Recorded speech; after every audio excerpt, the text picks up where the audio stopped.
मेरे दिव्य गुरुदेव श्री परमहंस योगानंद जी के द्वारा ये टॉपिक, ईश्वर के प्रति भय को मन से निकाल दें। ईश्वर मानवीय गलतियों के लिए बदले की भावना से मनुष्य को कभी भी दंड नहीं देते। वे बहुत दयालु हैं, क्षमाशील हैं, प्रेम से भरे स्वामी हैं। मनुष्यों की गलतियों के बदले वे कभी भी दंड नहीं देंगे। उनके प्रति भय को कभी भी मन में आश्रय न दें। जब मैं एक छोटी बच्ची थी, ये प्रवचन श्री दया माता जी के द्वारा दया माता जी बता रही हैं, जब मैं छोटी बच्ची थी तब भी मैंने प्रतिशोध लेने वाले ईश्वर की दार्शनिक संकल्पना को मन से स्वीकार नहीं किया। मतलब अगर हम कुछ गलती करते हैं तो हमारे शास्त्रों में बताया जाता है कि ईश्वर हमें हमारी गलती का दंड देंगे। मैं एक ऐसे ईश्वर को स्वीकार नहीं कर सकती थी जो कठोरता के साथ अपनी संतान को उनकी गलतियों और पापों के लिए दंड देता हो। क्या कोई ऐसे पिता से प्रेम करता है जो गलती करने पर अति क्रुद्ध होकर मारते और पीटते हैं? ऐसे माता पिता से बच्चा सदा डर कर रहेगा और उनसे दूर भागेगा। ईश्वर के सम्मुख हम बच्चों के समान हैं। वे मानवीय कमजोरियों को और अपने ब्रह्मांडीय माया के वश में आ जाने की मानवीय प्रवृत्तियों को बहुत अच्छी तरह जानते हैं। हमारे द्वारा कोई गलत कार्य करने से पहले ही वे उसे जानते हैं।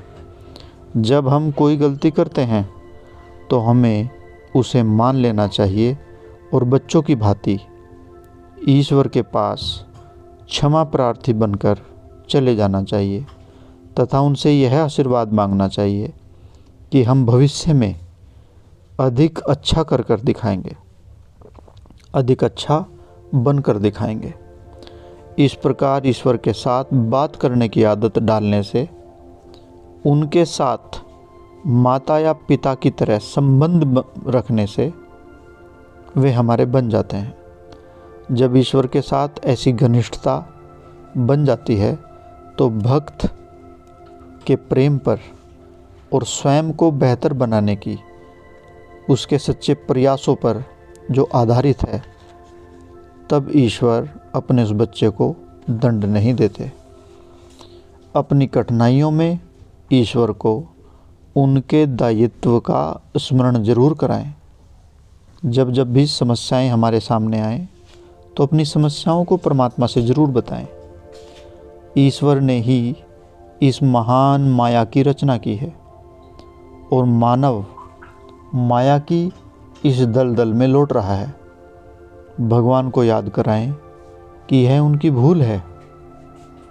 यदि उन्होंने माया के ब्रह्मांडीय भ्रम की सृष्टि न की होती तो मनुष्य गलत व्यवहार करने के लिए प्रेरित ही न होता। अपनी कठिनाइयों में उनके दायित्वों की ओर संकेत करके हमें ईश्वर से उस माया जाल को तोड़ सकने की शक्ति देने की मांग करनी चाहिए, ताकि हम यह जान सकें कि परम सत्य क्या है। हमें इस बात की परवाह नहीं करनी चाहिए कि शेष संसार क्या करता है, या यह भी कि वह स्वीकार करता है या ठुकराता है। हमें सदा केवल परम सत्य को ही देख पाने की और इसी के आधार पर जीने की इच्छा रखनी चाहिए। यदि कोई संसार में लोकप्रिय नहीं भी है तो भी कोई बात नहीं, क्योंकि मानव यहाँ संसार की मान्यता को प्राप्त करने के लिए नहीं आया। उससे अपेक्षा की जाती है कि वह ईश्वर की दृष्टि में प्रिय बने और ईश्वर की कृपा प्राप्त करने के लिए निरंतर प्रयास करता रहे। हमें मानव के आदर्शों के अनुसार नहीं, अपितु ईश्वर के आदर्शों के अनुसार जीना चाहिए। सांसारिक आदर्शों के अनुसार रहने के कारण देखिए ईश्वर की सृष्टि का क्या हाल हो गया है। समाज की अवस्था ऐसी हो गई है कि कोई भी राजनीतिज्ञों, राजनेताओं, शिक्षकों, अभिभावकों अथवा युवाओं पर विश्वास नहीं करता। कोई भी किसी दूसरे पर विश्वास करता ही नहीं। कितनी बड़ी त्रासदी है इस किस्म की स्थिति। हम इसे कैसे सुधार पाएंगे? इसके लिए सबसे पहले हमें ईश्वर पर भरोसा रखना होगा, अपने सृष्टिकर्ता में विश्वास और जीवन के साक्षात स्रोत ईश्वर का निरंतर चिंतन मनन आज इसी का भाव है। मानव को अपनी खोई हुई दिव्य विरासत को पाना होगा। महात्माओं द्वारा बताई गई नीति कथा के भगोड़े बालक की तरह मनुष्य भी एक भगोड़ा बच्चा ही है, जिसको अपने दिव्य पिता के पास वापस जाने के लिए प्रयास करना चाहिए। इसके लिए सन्यासी के गेरवे वस्त्र पहनने की आवश्यकता नहीं है। सच्ची सादगी और स्वतंत्रता तो हृदय में वास करती है। वहाँ ईश्वर चुपचाप आप पर दृष्टि रखते हैं, आपका चुपचाप मार्गदर्शन भी करते हैं। आपके हृदय में आपको प्रेम और समर्पण के भाव से ईश्वर से बात करने की आदत डालनी चाहिए। साधनारत भक्त को जीवन के प्रति संभाव अपनाना चाहिए।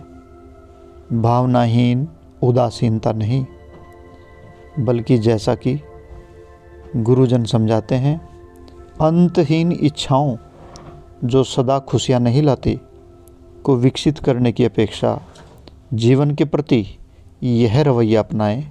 इस तरह से प्रार्थना करें, हे प्रभु, आपने ही मुझे यह शरीर दिया है। मैंने आपको यह जन्म देने के लिए नहीं कहा था। ये केवल आप ही हैं जो मेरी विद्यमानता का स्वप्न देख रहे हैं। दूसरे शब्दों में यह समझे कि आप और समस्त प्राणी और कुछ नहीं अपितु ईश्वर के घनीभूत साकार विचार ही हैं। जो कुछ भी हम हैं, जो कुछ भी हमारे पास है, वह सब उनका ही है। हम स्वयं कुछ भी नहीं हैं। उनमें ही हमें सब कुछ प्राप्त है। उनमें ही हम सब कुछ हैं। आइए इस चेतना मतलब सोचने, समझने और अनुभव करने की शक्ति में, आइए इसी चेतना में रहते हुए हम सद्कार्य, अच्छे कार्य करें और इस जीवन के अच्छे कर्म फलों का आनंद उठाएं। जय गुरु जी।